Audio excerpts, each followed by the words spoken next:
আপনাদের দেখালাম সীমান্ত সুরক্ষা নিশ্চিদ্র করতে বড় পদক্ষেপ। সীমান্ত সুরক্ষার জন্য অত্যন্ত গুরুত্বপূর্ণ হচ্ছে চিকেন স্নেক।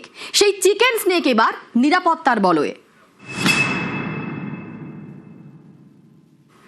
শিলিগুড়ি করিডোরে ব্যাটালিয়ন হেডকোয়ার্টার তৈরি করতে চায় বিএসএফ। জমি চাইলেও রাজ্যের কাছে।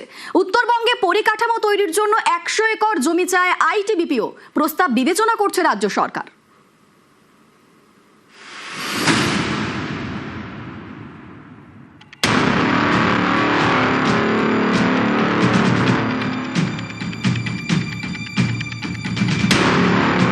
চিকেন স্নেকের নিরাপত্তায় এবার নজিরবিহীন পদক্ষেপের পথে কেন্দ্রীয় সরকার। রাজ্যের কাছে শিলিগুড়ি করিডোরে 6 একর জমি চেয়েছে বিএসএফ। চিকেন স্নেকের 22 কিলোমিটারের মধ্যে এই জমি চেয়েছে তারা। সূত্রের খবর, এই জমিতে ব্যাটালিয়ন হেডকোয়ার্টার তৈরি করতে চায় বিএসএফ। শুধু বিএসএফ নয়, উত্তরবঙ্গে প্রতিরক্ষা পরিকাঠামো তৈরি করতে চায় আইটিবিপিও। রাজ্যের কাছ থেকে উত্তরবঙ্গে 100 একর জমি চেয়েছে তারা। কোনো একটি নির্দিষ্ট জায়গায় নয়, একাধিক জায়গায় এই জমি চায় তারা। আইটিবিপির উদ্দেশ্য মূলত স্থায়ী পরিকাঠামো এবং ক্যাম্প তৈরি করা। বিএসএফ এবং আইটিবিপি দুই বাহিনীর প্রস্তাবই খতিয়ে দেখছে রাজ্য সরকার।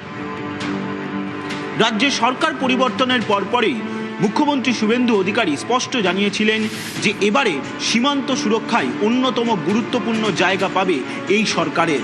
আর এবার সেই অনুযায়ী পদক্ষেপ নিতে শুরু করলো রাজ্য সরকার। বিএসএফ ও আইটিবিপির তরফে যে জমি চাওয়া হয়েছে সীমান্ত সুরক্ষার জন্য, তা ইতিমধ্যেই বিবেচনা স্তরে রেখেছে রাজ্য প্রশাসনের শীর্ষ মহলের আধিকারিকরা। খুব শীঘ্রই এই বিষয় নিয়ে চূড়ান্ত সিদ্ধান্ত জানানো হবে দুই সংস্থাকে। দেশের সুরক্ষার ক্ষেত্রে অত্যন্ত গুরুত্বপূর্ণ রাজ্য পশ্চিমবঙ্গ। এই রাজ্যই গোটা উত্তর পূর্ব ভারতের নিরাপত্তার ভরকেন্দ্র, যার অন্যতম অংশ চিকেন স্নেক বা শিলিগুড়ি করিডর। চীন এবং বাংলাদেশের সঙ্গে বদলে যাওয়া সমীকরণের প্রেক্ষাপটে দীর্ঘদিন ধরেই কেন্দ্রীয় সরকারের নজরে এই চিকেন স্নেকের নিরাপত্তা। কিন্তু বিজেপি বারবারই অভিযোগ করেছে তৎকালীন তৃণমূল সরকারের অসহযোগিতার কারণে চিকেন স্নেকের নিরাপত্তা সুনিশ্চিত করা যাচ্ছে না। 4 মে বাংলায় পালাবদল, ক্ষমতায় এসেছে বিজেপি। সরকার গড়েই ডাবল ইঞ্জিন ফর্মুলায় অনুপ্রবেশ মুক্ত বাংলা গড়ার কাজ শুরু করে দিয়েছে বিজেপি। মুখ্যমন্ত্রী শুভেন্দু অধিকারী বার্তা দিয়েছেন, দেশের নিরাপত্তার স্বার্থে সমন্বয়ে কোনো সমস্যা হবে না।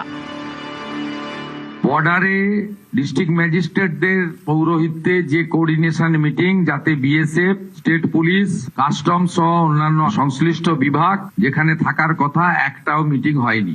এই ধরনের কোঅর্ডিনেশন মিটিং করেছি দার্জিলিং এবং শিলিগুড়িতে, জলপাইগুড়িতে, কোচবিহারে, মালদায়, মুর্শিদাবাদ পিডি, জঙ্গিপুর পিডিতে হয়েছে, নদিয়ার কৃষ্ণনগর পিডি, নর্থ চব্বিশ পরগনা, বসিরহাট পুলিশ ডিস্ট্রিক্টে। এটা এখন থেকে প্রতিনিয়ত হবে এবং প্রয়োজনে থানা স্তরে বিএসএফ এর সঙ্গে আমাদের অত্যন্ত সুদৃঢ় সম্পর্ক তৈরি করে আমরা আমাদের রাজ্যকে এবং দেশকে সুরক্ষিত করব।